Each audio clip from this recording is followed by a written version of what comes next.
यात्राको क्रममा हामी आज एउटा यस्तो ऐतिहासिक ठाउँमा रोकिएका छौँ जसको माटोमा 100औं वर्ष पुरानो इतिहास लुकेको छ। यो बागलुङको कालिका भगवती मन्दिर हो। तर यहाँ रोकिने हामी पहिलो पात्र भने होइनौँ। हामीभन्दा झन्डै 500 वर्ष अगाडि यहाँ एउटा यस्तो यात्रीको टोली रोकिएको थियो जसले यो ठाउँको भाग्य नै बदलिदियो।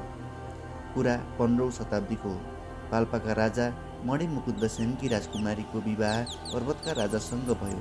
विवाहको जन्ती पर्वततर्फ जाँदै गर्दा रात परेपछि जन्तीहरूले यही घना जङ्गलमा बास बस्ने ल्याय गरे। राजकुमारीले दाइजोको रूपमा पाल्पाबाट ल्याएकी कालीको मूर्ति पनि त्यही रात यही राखिएको थियो अरे।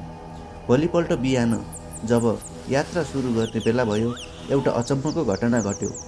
राजकुमारीले ल्याएको त्यो कालीको मूर्ति जमिनबाट कसैले पनि सार्न सकेनन्। ठुला ठुला पहलमान र जन्तीहरूले बल लगाए, तर मूर्ति हलचल समेत भएन।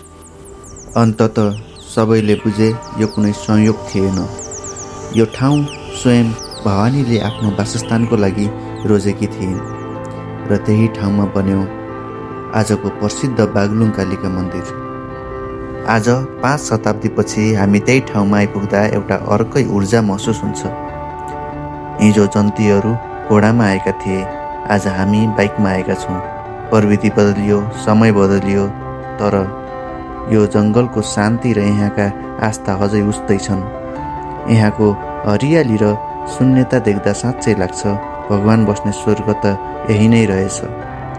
यदि तपाईँ पनि मनको शान्ति र इतिहासको खोजीमा हुनुहुन्छ भने बागलुङ कालिका एकपटक पक्कै आउनुहोला। अब अर्को यात्रामा भेटौँला। जय कालिका।